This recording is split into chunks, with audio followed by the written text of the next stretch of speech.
módulo de wheel, que é um módulo de rodas.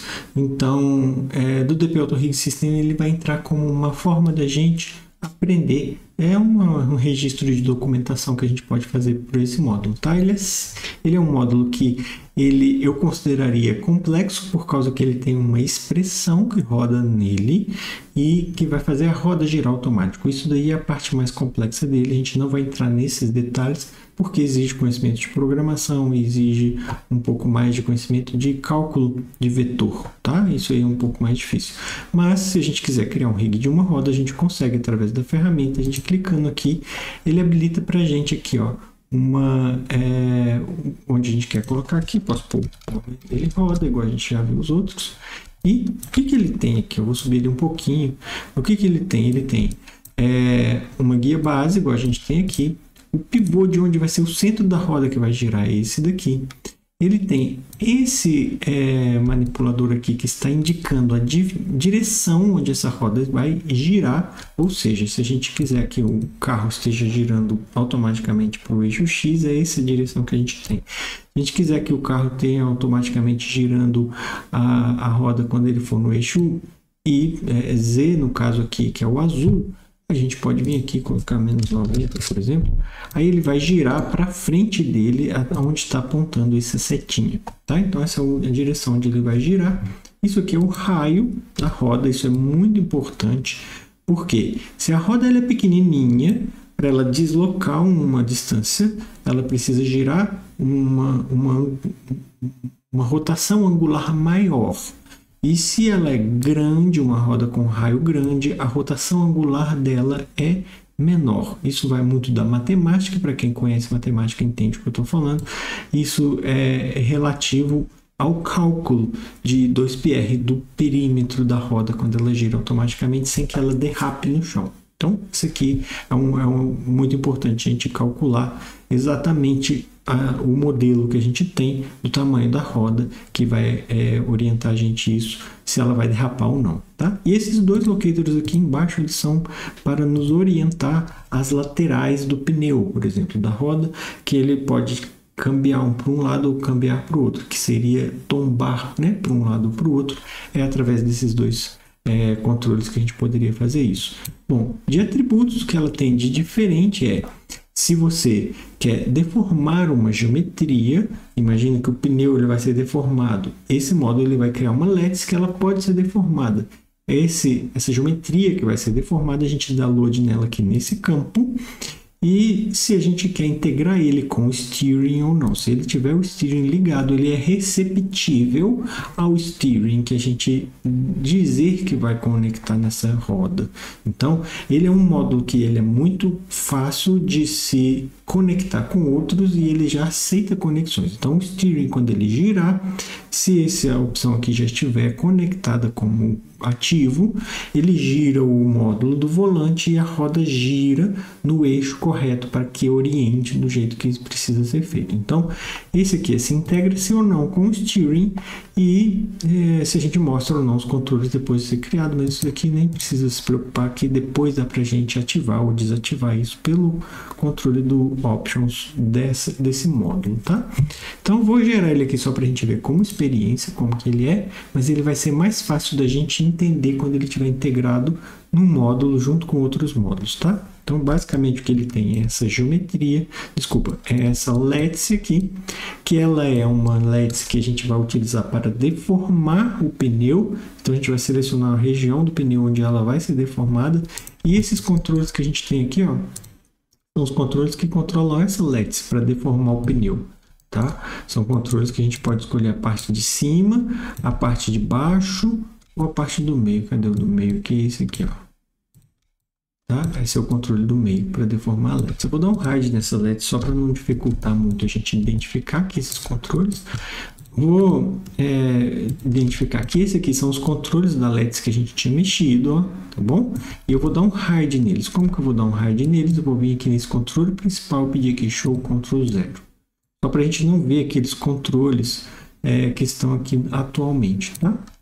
Bom, o que esse setup faz? Faz com que a gente tenha um controle na base da roda, que a gente possa tombar ela a partir do eixo do meio, caso a gente tenha uma roda em que ela tenha só a pontinha dela no meio, essa daqui que é o eixo que a gente gira. Se a gente tiver uma roda mais larga, esse aqui é o eixo que a gente gira para dentro, esse aqui a gente gira para fora, no caso, tá? Então, vai depender muito do nosso setup de que a gente está fazendo de rigging, que vai gerar isso daí para a gente ou não. O que a gente tem nesse controle principal aqui? Ele tem um controle onde a gente pode girar a roda em si, tá? Então, ele vai rotacionando e girando a roda. A gente também tem essas opções aqui de Auto Rotate, Start Frame, Radius, tá? Isso daqui é muito importante a gente saber o que está acontecendo. Então, eu vou explicar esses atributos para a gente e quando a gente estiver fazendo um exemplo da utilização desse módulo, vai ficar mais fácil a gente entender o que eles estão fazendo. Mas vamos lá, por agora, o que a gente tem? A gente tem um Auto Rotate 1 ou 0. O Auto Rotate faz ele rodar a roda automaticamente enquanto ele gira. Enquanto ele move, por exemplo. Se for um carro em que a gente move ele andando assim, ó, ele vai girar automaticamente por causa que esse Auto Rotate está ativo. Se a gente vier nele aqui e colocar o Auto Rotate como 0, por exemplo, não vai ler a expressão, ele vai ficar sem rotacionar e o animador vai escolher o tanto que ele quer que rotacione através do atributo de Rotate, tá? Então, o Auto Rotate é legal? Sim. O Auto Rotate, ele tem alguns problemas com ele? Sim, por causa que ele é uma expressão, ele depende do frame que está sendo lido no momento. Então, o que eu posso dizer para esse setup? Para deixar já bem atento quem for utilizar esse setup de carro. Se a gente for ver no nosso frame aqui, ó, Time Slider, a gente tem a dependência dessa expressão por frame no nossa animação. Então, o que isso quer dizer? Isso quer dizer que a gente tem um Start Frame aqui, que é onde a gente coloca o início da animação como ele sendo esse número. E o que a expressão de Auto Rotate faz? Ela vai ler esse Start Frame e vai colocar 0 na rotação, ou seja, ele começa a calcular o Auto Rotate a partir desse Start Frame. Então, se a gente der play na timeline e ele passar pelo Start Frame, ele zera a rotação. Isso faz com que ele não tenha uma rotação de 9.000 e não sei quantos ângulos aqui, aquilo fica só acumulando. Ele vai ter um Start Frame para ele poder calcular corretamente. Então, o Start Frame é isso, ele zera quando ele passar por esse frame. Nesse caso, ele está no 1, ele zera, a gente está no frame 0, então ele vai sempre tocar, não tem problema. Mas quando a gente fizer a animação, ele vai iniciar no frame 1, ele coloca 0 rotate, aí dali para frente ele calcula o que for a partir do translate, tá? Radius é uma forma da gente reparar algum problema que a gente possa ter feito naquela guia, onde a gente escolheu um raio um pouquinho diferente do real do pneu. De repente até o pneu, o modelo mudou e a gente está com esse setup que precisa transferir o rig, a gente pode ajustar a quantidade do radius aqui para ele não derrapar, tá? Eu vou fazer uma experiência aqui, ó. O radius está 2, tá? Se a gente rotacionar ele com radius 2, ó, desculpa, apertei esse que sem querer, eu queria pegar o W para transladar. Ó, ele está sem derrapar. Se a gente vê, ele está rodando direitinho sem derrapar. Caso a gente pegue esse radius e aumente ele bastante, para a gente ver uma diferença grande, o raio seria como se fosse de uma roda grande. Uma roda grande, quando ela translada, ela gira pouco. Então, o cálculo é automaticamente organizado para que ele gire pouco enquanto ele está transladando, porque a gente organizou o radius mais que o dobro. Então, se a gente tiver um radius menor do que 2, o que acontece? Vamos pôr o radius 1. Olha o que acontece. Ele vai ter rotação maior do que o que ele deveria. Então, ele vai estar derrapando, ó. Então, esse radius é aquele que eu falei com vocês que é importante a gente ter uma calibração correta. Eu vou pôr como 2 aqui, provavelmente é um valor aceitável para essa rodinha desse tamanho. E ele ajusta para a gente, para ele não derrapar, tá? Vai depender muito do seu modelo, como que esse radius vai funcionar. Bom, se ele tem o steering 0, quer dizer que ele não recebe a informação que vier do sinal do módulo de steering, módulo de volante.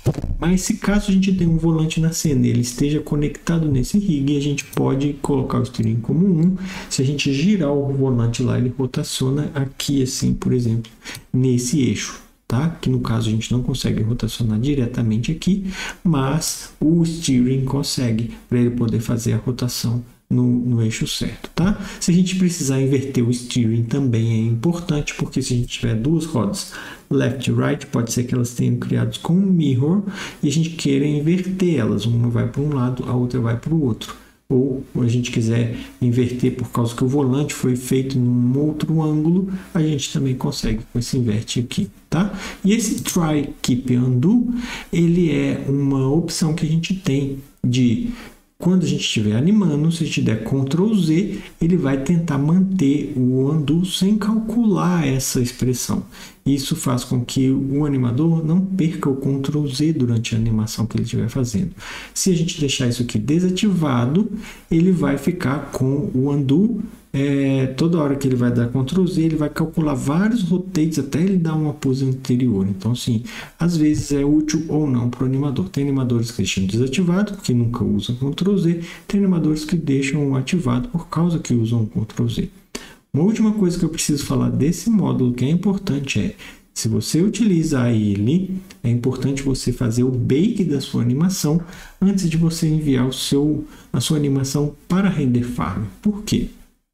Na Render Farm, na maioria dos estúdios, hoje em dia se utiliza Geometry Cache. Geometry Cache em Alembic ou em outra extensão. Isso não tem mais problema porque não vem mais com o rig para você renderizar na sua Render Farm.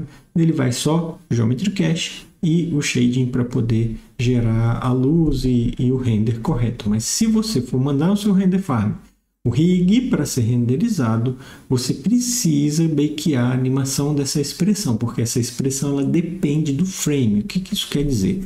Quando um render do Maya vai para a Render Farm, ele chega lá e cada máquina da Render Farm vai renderizar um frame da sua animação.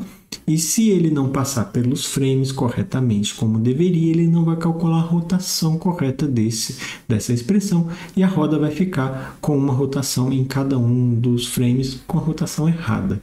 Se você for passar por isso, você precisa dar um bake na sua animação e ele não vai mais considerar que tem algum tipo de expressão e a sua timeline está toda bakeada, você não vai ter problema com isso. Então é uma dica que eu dou para quem for utilizar esse setup. Normalmente não tem mais problema hoje em dia porque a Render Farm recebe já tudo em Geometry Cache, tá bom? Espero que vocês tenham entendido um pouquinho sobre esse módulo e a gente vai compreender ele melhor quando a gente estiver fazendo um exemplo de integração dos módulos. Muito obrigado, valeu!